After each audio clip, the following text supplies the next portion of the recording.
right, so family life class today. We've got 10 minutes. Let's talk about, that's fun that we just did that, the power of choice, because we were just saying what we choose to do. It's like we're on the same page or something. It is. It's like we live together and sleep in the same bed and think the same thoughts. All right, so I'm just going to paint a little picture here because also this might be offensive, but you'll be okay because it's also a key to walking in victory. Yep. Okay, so years and years ago when our kids were little, I used to have all kinds of conversations with people at church where they made these statements that at the time I just was like, I do not understand what you're talking about. Because they would say things like, how do your kids not fight? Why do they not, like, my kids are always having knockdown dragouts. Man, you are so lucky. And I was just like, well, my kids don't fight because we don't tolerate fighting. And they would look at me with this like blank, like, I'm sorry, no speaky English. Like, they did not, no comprendo, okay? And I was really baffled by that. Because I'm serious, like multiple conversations with people going, man, you guys really lucked out with your kids. And then I have had multiple conversations with people like that about our marriage. Like, well, they're like,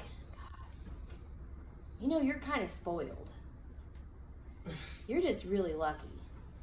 And that has been chapping my hide a little bit lately because luck has nothing to do with it. Nope. Okay? Do we live in the blessings of the kingdom? Yes. But why? Because of the choices that we've made. Right? So why did I have children who didn't have meltdowns and knockdown dragouts and scream and cry and fight with each other didn't get it from over our parents. Everything?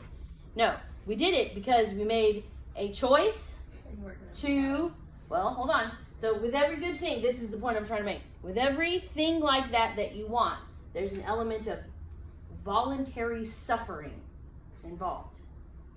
Right? Like when you're going to go run 5 miles, there's an element of voluntary suffering involved to do it, right?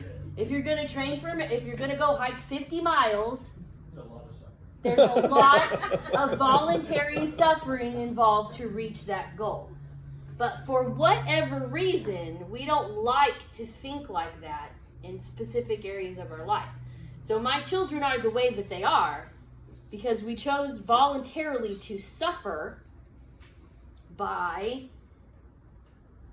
providing consistent corrective discipline, right? That it is suffering for parents to do that because it's really annoying when you have to do it and it's not convenient.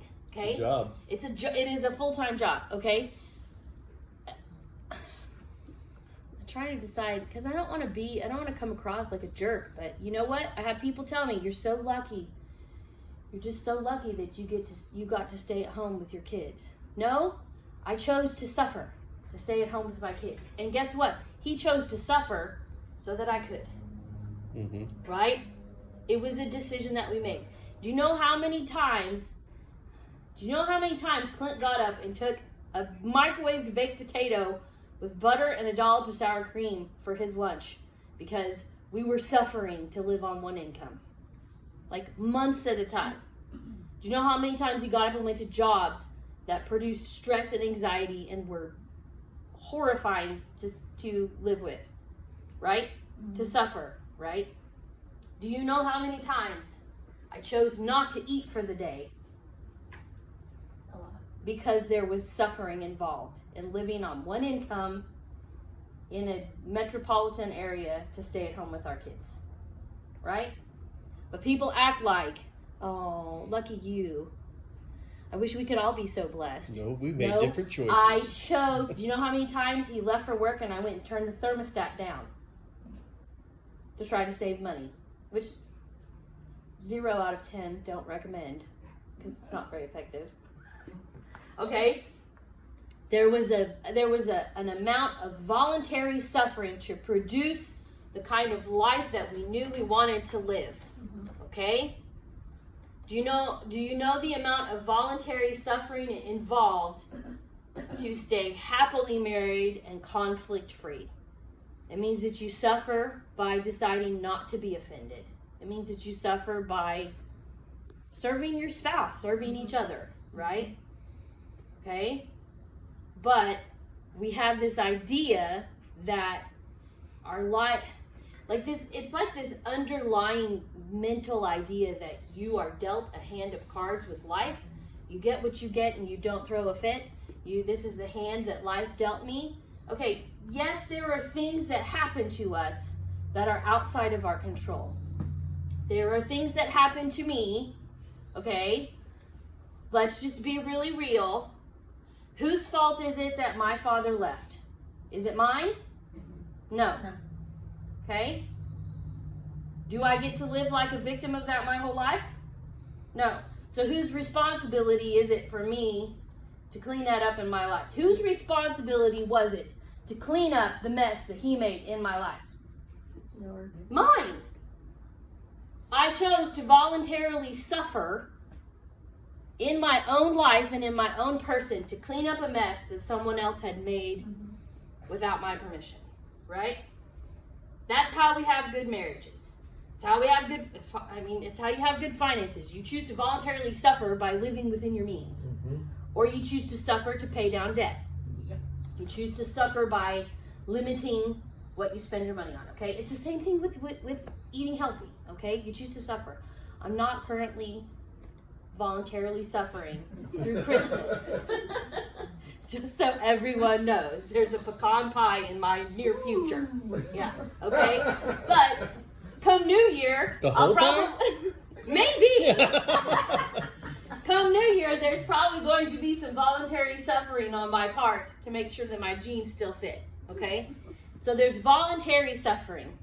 And we have to get away from the idea that life just happens to us and we react to whatever happens, okay? That whatever happened to us as a child, whatever choices our parents made, whatever choice your spouse makes, because there's a lot of people who have messes in their life because their spouse chose something that they didn't get to participate in, okay? But it's still our responsibility to look at our life, look at our kids, look at our finances, look at our marriages, look at where we want to be going, and make a choice that is costly. There's no such thing as a free lunch. Somebody pays for it somewhere. So when we exhibit that kind of choice, when we choose to suffer for something better in these little areas, I mean, they can swallow up your life, but they really are little and small compared to the kingdom, the greater mission. We are setting ourselves up for being able to voluntarily suffer to become people who can release life and power, right? Yep. That's why we do it. We don't do it just so we have better life. We don't do it. I mean, I didn't know that when we were raising our kids, but I know that now. Yeah. Okay. That the purpose for what we were doing was to produce soldiers for the gospel. It was to produce a kingdom family. It was to produce people who could live the mission. All right. So we have to. I don't know. It's a little sobering. It's a little cold. It's a little emotionless to look yourself in the mirror and say, this is not how I'm going to be. This is not the life that I want. This is not the marriage I want. This is not the kind of family culture that I want. And then make a decision that you are going to choose to suffer, no matter the cost. No matter the cost, to produce what you do want. Right? Yep. Okay. So everybody, make a choice. Make a good choice. Make a good choice to do something hard. Right?